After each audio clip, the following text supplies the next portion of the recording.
जय हिंद फ्रेंड्स। मैं x cadet Alok Kumar आपके YouTube channel NC certificate exams ABC में वेलकम है।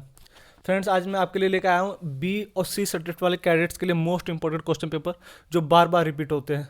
तो फ्रेंड्स, प्लीज़ वीडियो स्टार्ट करने से पहले आपसे एक रिक्वेस्ट है, अगर आप भी एक एनसी कैडेट हैं और मैं भी एक एनसी कैडेट हूँ, एनसी कैडेट होने के नाते please don't forget like and share and subscribe my YouTube channel. आइए फ्रेंड्स, शुरुआत करते हैं पहले क्वेश्चन से। देखिए, पहला क्वेश्चन क्या है। राष्ट्रीय सैल्यूट किसे दिया जाता है? तो राष्ट्रीय सैल्यूट, राष्ट्रीय ध्वज, भारत के राष्ट्रपति और राज्यों के राज्यपाल को राष्ट्रीय सैल्यूट दिया जाता है, यानी नेशनल सैल्यूट दिया जाता है। आगे चलते फ्रेंड्स, अगला क्वेश्चन देखिए।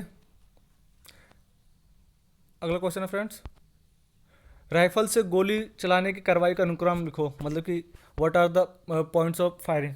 ठीक है, तो पहले देखिए aiming, breathing, firing and follow through. तो यानी पर देखिए लक्ष्य की स्थिति में लक्ष्य लगाओ, लक्ष्य के निशाने पर आने पर ट्रिगर पर प्रथम दबाव डालें।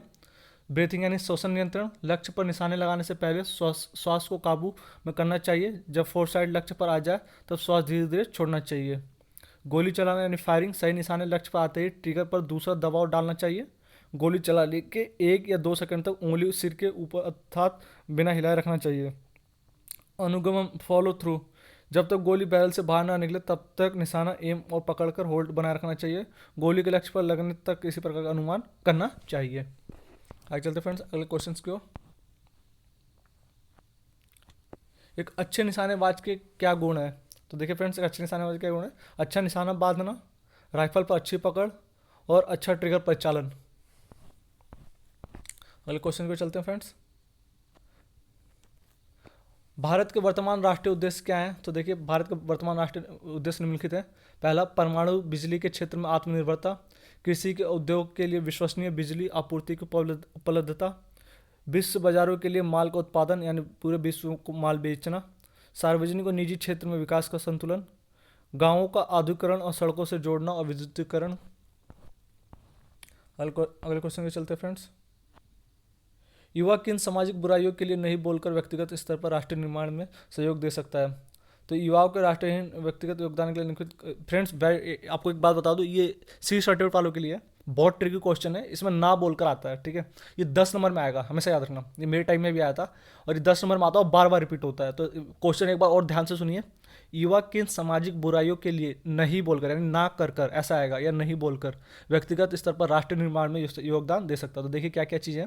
नस्ली दवाओं का प्रयोग ना कर कर, दहेज ना मांग कर, एक तरह से ऐसे ही होगा लेकिन इसमें आपको ऐसे लिखना है, नस्ली दवाओं का प्रयोग, दहेज मांगना, अवैध यौन संबंध रखना, असामाजिक गतिविधियों में लिप्तता, वंचितों का शोषण करना, बाल श्रम करवाना, परीक्षा परित्याग आदि में अनुचित साधन का प्रयोग करना, रिश्वत लेना अथवा देना। तो ये इसमें क्या क्या मतलब कैडेट ना बोलकर देश के निर्माण में क्या कर सकता है, सहयोग कर सकता है। फ्रेंड्स, 10 नंबर में आता है, आपको फिर कह रहा हूँ याद कर लीजिएगा। आगे चलते हैं। ये देखिए फ्रेंड्स, ये बी और सी दोनों में आता है। एक अच्छे और सफल नेता के महत्वपूर्ण गुण कौन कौन से हैं? ये पूछेगा what are the qualities of good leader, ऐसे कुछ करके आ जाएगा। तो सच्चाई, मतलब अच्छे और नेता के महत्वपूर्ण गुण कौन से? सच्चाई यानी झूठ ना बोले, चोरी ना करना आदि। ईमानदारी यानी शुचिता होना चाहिए। पवित्रता होना चाहिए यानी निष्पक्षता, विचारों और कार्यों में निर्विकार भाव होना चाहिए। अनुशासन होना चाहिए, नियमों और मापदंडों का स्वतः पालन करने वाला होना चाहिए। निस्वार्थ होना चाहिए, निजी स्वार्थ और आत्मकेंद्रिता के भावना से दूर यानी बलिदान होना चाहिए। ऐसे नेता नहीं होना चाहिए कि विकास के नाम पे 5 करोड़ रुपये लिए 2 करोड़ अपने घर में और 3 करोड़ जनता में, ऐसा नहीं होना चाहिए। मतलब कि निष्ठा यानी व्यक्ति और संस्था, समाज और देश के लिए निष्ठा होना चाहिए। निष्पक्षता, बिना भेदभाव के सही निर्णय लेना होना चाहिए। समानता, सभी के साथ समानता का व्यवहार करने वाला होना चाहिए। विश्वास, किसी की विश्वसनीयता, योग्यता व शक्ति पर दृढ़ विश्वास करने वाला होना चाहिए। सहायता, किसी की मदद और प्रोत्साहन अथवा अनुमोदन करने वाला होना चाहिए। अगले क्वेश्चन को चलते फ्रेंड्स। आपदा क्या होती है? देखिए friends, most important question paper 5 number में आता है। आपदा से तात्पर्य किसी भी प्राकृतिक अथवा मानव रचित दुर्घटना से जो किसी क्षेत्र से अपार दुखद दर्द उत्पन्न कर देती है, जिससे निपटने के लिए स्थानीय संस्थाएं पर्याप्त नहीं होते, जैसे बाढ़, सुनामी, भूकंप आदि। इस प्रकार की आपदाएं, हमेशा याद रखिएगा, आपदा 2 प्रकार की होती है, मानव निर्मित आपदा और प्राकृतिक आपदा। प्राकृतिक आपदा जैसे बाढ़, सूखा, तूफान वगैरह। ठीक है, मानव निर्मित आपदा यानी जैसे कि एयरप्लेन का लड़ जाना, ठीक है, जिसमें कहीं ना कहीं हाथ मानव का, या ब्रिज का गिर जाना, ये क्या होता है, मानव निर्मित आपदा होती है। अगला क्वेश्चन देखिए फ्रेंड्स, HIV क्या है? HIV अर्थात ह्यूमन इम्यूनो डिफेंसिव वायरस एक खतरनाक वायरस है जो मानव शरीर की प्रतिरक्षा प्रणाली को नष्ट कर देता है, यानी आपको एंटीज को वो कर देता है, नष्ट कर देता है, तथा एड्स नामक घातक रोग का कारण बनता है। आगे चलते हैं। समाज के प्रति कैडेट्स की क्या भूमिका है? जिन समाज में आप रहते हैं, आप उसके प्रति निष्ठा भावना का विकास करना, राष्ट्रीय अखंडता के लिए कार्य करना तथा राष्ट्र के लिए प्रतिनिष्ठा भावना का विकास करना, सक्रिय रूप से स्वयं सीधे सम्मिलित होकर अथवा विकास के विचारों के प्रसार द्वारा अन्य लोगों के विकास की प्रक्रिया में भाग लेने के लिए मदद करने का राष्ट्र विकास योगदान देना। आगे चलते फ्रेंड्स अगले क्वेश्चन की ओर। Friends most important question paper B और सी दोनों के लिए 5 नंबर में आता है। मतलब कि पानी को शुद्ध करने के लिए ऐसा आ जाएगा, या जल को शुद्ध करने की विधियाँ क्या क्या है। तो देखिए, अवसादन, निष्पदन, उबालना, क्लोरीन और स्टेरिलाइजेशन, रिजर्व ऑस्मोसिस और यूवी फिल्टर। ठीक है, जैसे हम पानी को क्या कर सकते हैं, शुद्ध करके हम पी सकते हैं। आगे चलिए अगले क्वेश्चन के फ्रेंड्स। साहसिक प्रशिक्षण के क्या उद्देश्य है। एनसीसी कैडेट्स को यह प्रशिक्षण उनमें नेतृत्व, आत्मविश्वास, दृढ़ संकल्प और टीम भावना के गुणों के विकास के उद्देश्य से दिया जाता है। अगले क्वेश्चन के देखिए फ्रेंड्स, सेना के लड़ाकू अंगों के नाम क्या क्या हैं। तो देखिए, सेना के 3 मेन लड़ाकू अंग है, शस्त्रागार यानी पैरामरी, पैदल सेना यानी इन्फेंट्री, और यंत्रिक पैदल सेना यानी मैकेनाइज इन्फेंट्री। आगे चलते हैं। मानचित्र क्या है। तो फ्रेंड देखिए, मानचित्र की डेफिनेशन दे रखा है। मानचित्र किसी भूभाग या उसकी सभी प्राकृतिक मानव निर्मित संरचनाओं को के कुछ पारंपरिक संकेतों द्वारा सामान्य रूप से दर्शाने वाले समतल के चित्र का होता है। तो फ्रेंड्स, एक किताब की डेफिनेशन है, मैं आपको एक ऐसी डेफिनेशन देता हूँ जो आप लाइफ टाइम याद रखोगे। देखो, हमेशा याद रखना, मानचित्र क्या है तो हमेशा ऐसे लिखना फ्रेंड्स। 5 नंबर में आता है, आपको लिखने का तरीका बता रहा हूँ। मानचित्र कागज का वो टुकड़ा जिसपे जमीन के सभी मुख्य भूभागों को एक निश्चित स्केल, माप और चिन्हों के द्वारा दर्शाया जाता है, उसे हम मानचित्र कहते हैं। एक बार और रिपीट कर देता हूँ। मानचित्र कागज का वो टुकड़ा होता है जिसपे जमीन के सभी भूभागों और मापों को एक निश्चित स्केल और पैमाने और चिन्हों के द्वारा दर्शाया जाता है, उसे हम मानचित्र कहते हैं। फ्रेंड्स, ये किताबी लैंग्वेज है, आप मेरी लैंग्वेज याद रखो। आपको अगर मेरी लैंग्वेज याद रही तो फ्रेंड्स इस चीज़ को मैं कंफर्म, आपको 5 नंबर कोई नहीं काट सकता।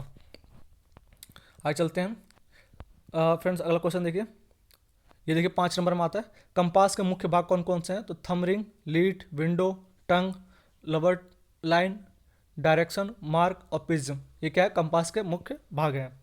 अब देखिए, कार्डिनल पॉइंट और उत्तर के प्रकार से कौन कौन से होते हैं। देखिए फ्रेंड्स, कार्डिनल पॉइंट, देखिए कार्डिनल पॉइंट मतलब दिशा का नाम लिख देना होता है। ठीक है, हमेशा अगर पूछे कार्डिनल पॉइंट क्या है तो आपको दिशा का नाम ही लिखना होता है। ठीक है, उत्तर, दक्षिण, पूर्व, पश्चिम। अब उत्तर कितने प्रकार के होते हैं तो हमेशा याद रखिए फ्रेंड्स, 3 प्रकार के होते हैं। वास्तविक उत्तर यानी रियल नॉर्थ, चुंबकीय उत्तर यानी मैग्नेटिक नॉर्थ, और ग्रिड उत्तर यानी ग्रिड नॉर्थ। ठीक है फ्रेंड्स, आगे चलते हैं अगले क्वेश्चन की ओर। अगला क्वेश्चन देखिए फ्रेंड्स,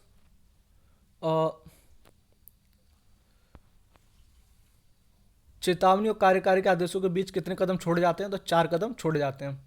उसके बाद विश्राम में दोनों पाँवों के बीच की कितने इंच की दूरी होती है। तो 12 इंच की होती है।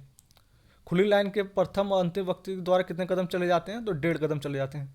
परेड पर आदेश पर स्क्वाड कितने कदम आगे चलते हैं। तो 15 कदम आगे चलते हैं।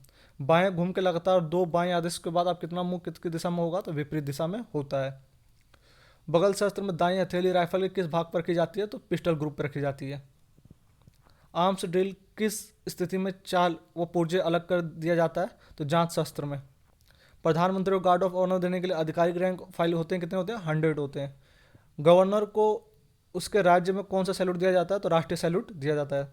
तेज चाल यानी क्विक मार्च में कितने कदम प्रति रखे जाते हैं। तो 120 कदम रखे जाते हैं। और गर्ल्स कैडेट हमेशा 110 कदम रखती है। हमेशा याद रखिए, गर्ल्स कैडेट्स के बारे में पूछ देता है। तो आई होप फ्रेंड्स आपको समझ में आया होगा।